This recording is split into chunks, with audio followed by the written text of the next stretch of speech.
Welcome back, movie watchers. Thank you guys for stopping by my channel. I have a very special video for you guys today. I'm joined by Rob David, the creator of the new series He-Man and the Masters of the Universe. Sorry, new on Netflix. Welcome, Rob. How you doing today? Good. How are you? I'm doing great. Thank you for asking. Really enjoyed the series, first off. All I right. enjoyed watching He-Man when I was younger. I wasn't born when it was released, but throughout the years, I enjoyed watching it. But I had wondering, what inspired you to create a more updated He-Man and the Universe series for Netflix? Well, I mean, I was a big fan of Masters of the Universe. I got into it, right when I was young, and I got into it right when it started. Even before the Amazing Filmation cartoon, I was a kid who read the in package mini comics back in the day, before there was even a Prince Adam, when they were just still figuring this out. And they threw out some amazing concepts in those early mini comics that have stayed with the story for decades. And I loved it. I loved it a lot, and I loved the Filmation cartoon. I loved all the toys. I love this universe of this wild, crazy mashup, weird mashup of fantasy and magic and science and technology and all these amazing, crazy characters.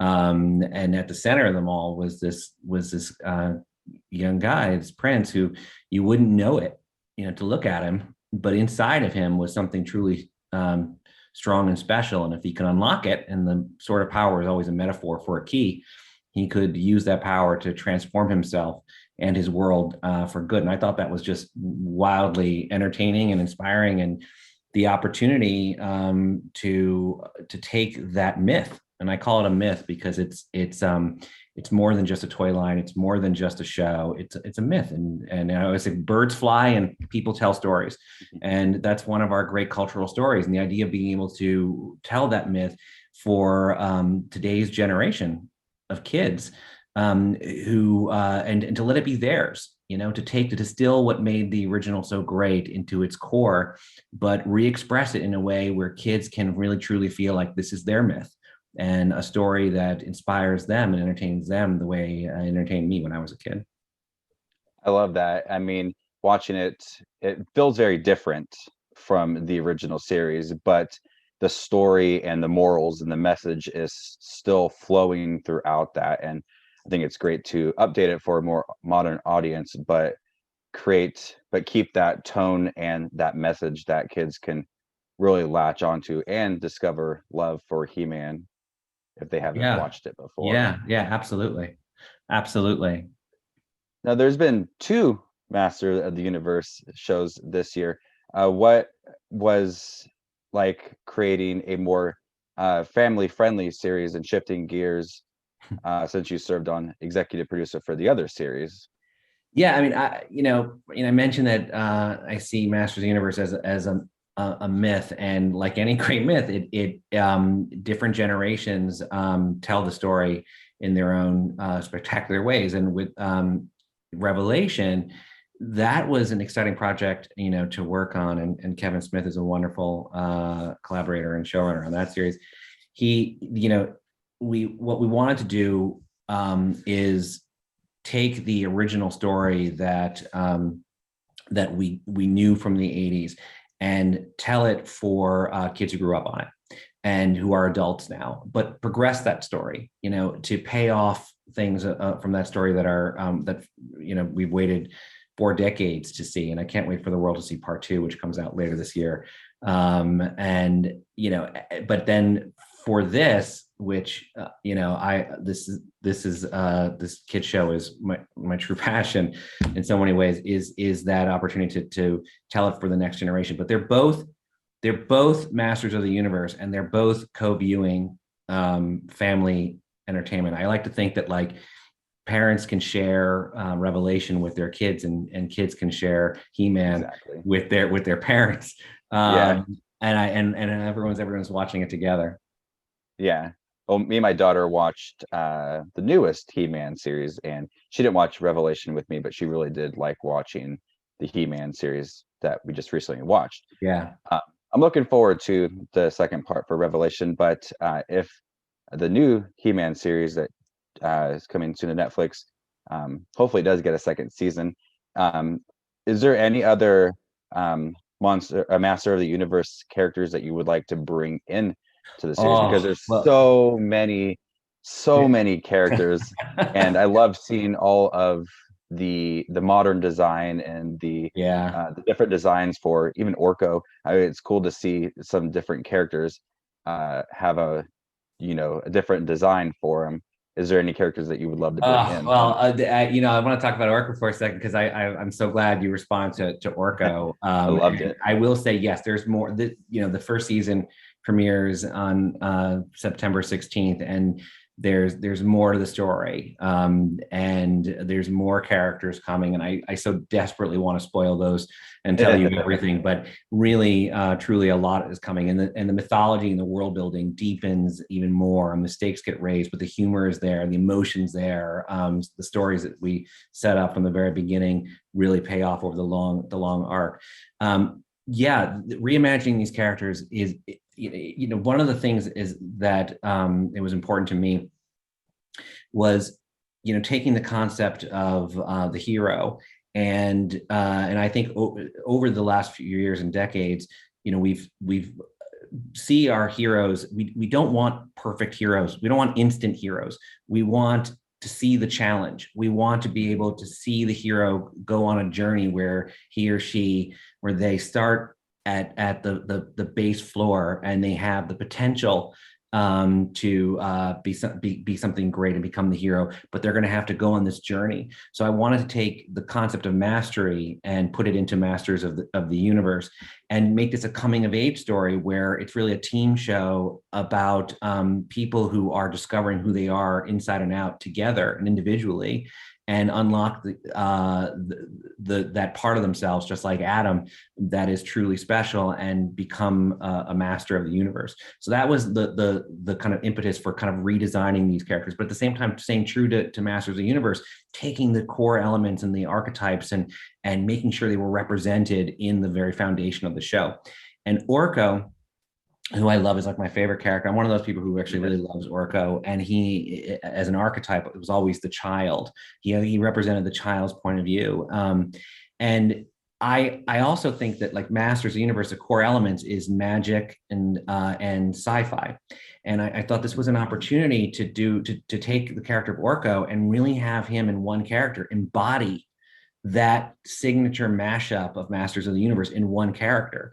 He is a robot who wields magic, and to pull on the heartstrings and to resonate with the classic interpretation, to interpret him as a kind of a Pinocchio childlike character, where he is just a regular robot who does a good deed and saves Duncan's life, and Duncan tries to repair him and needs a part and grabs an ancient Trollan data disk and puts it in the robot, and unknowingly, unwittingly, when the robot reboots, suddenly that data disk fries with his mainframe, and he believes that he is the original non-robotic Trollan Orko the Great.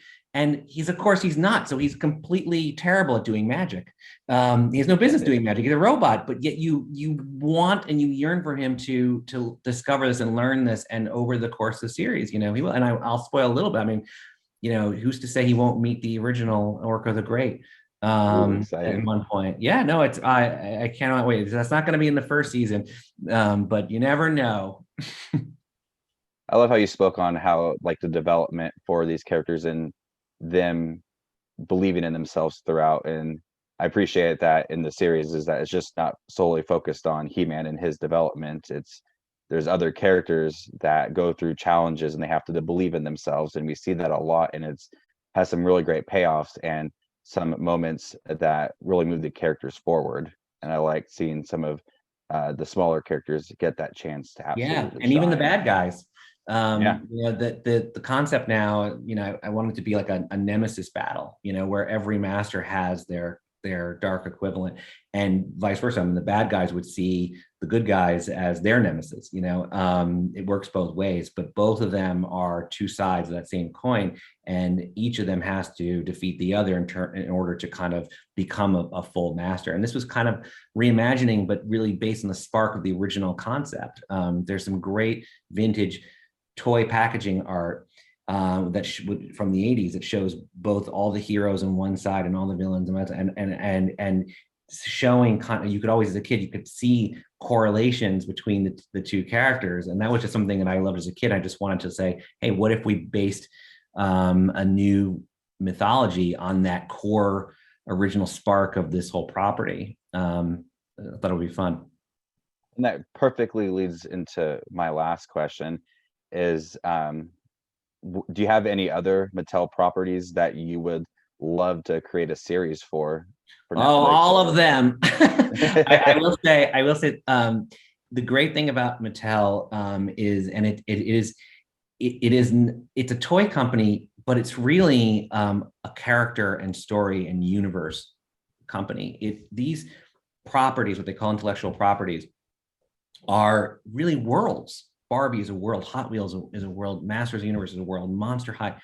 And we as a company are fully committed to leading with story and connecting with people, kids and families in many different ways. And Mattel Television, the division I working with some great people like Fred Sully and Christopher Keenan and Shannon Milton and so many people. We're really committed to leading to really building those worlds for all our properties. We've got some terrific other shows coming out. Like for Thomas and Friends, we have a Monster High new reimagining that we're doing with Nickelodeon. So there's so many different things that are on the way, and and I hope Masters of the Universe is the thing I'm so passionate about, and work with some tremendously great people like Melanie Shannon and Brian Q. Miller and Jeff Matsuda and Susan Corbin. And we hope that this retelling of our favorite childhood myth really resonates and was made with a lot of love, and it's only the beginning. I could definitely feel that love in the conversation. Speaking of Monster High, I'm sure my daughter would be so excited to see something like that. But I do think that a lot of people will appreciate the series, that it follows the stories and the heart from the original series with a modern look, and they could show it to their kids, and the kids will appreciate the exciting moments and the transformation scenes and all of the fun action and the humor within it too. Terrific. I hope so. That's what it's all about, and even adults watching it who are kids at heart, they get to see elements that they've loved for decades, but told in a fresh way. And it's like you get to be 7 years old again, and see it with fresh eyes. And it's a multiverse in our mind. All of these different interpretations of Master Universe are equally valid, equally coexist. That's part of the fun. Well, thank you, Rob, for joining me today, talking about the series. Is there anything you would like to share about the series coming up? No, just buckle up. It's a journey. My favorite episodes really is I love them all, but 9 and 10 of the first season is a 1-2 punch, and it really hopefully pays off and resonates with a lot of people. They are very exciting.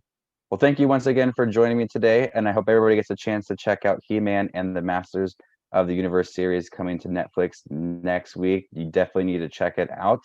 And stay tuned for more up and coming content. My name is Justin Watches Movies, and you guys stay classy, YouTube.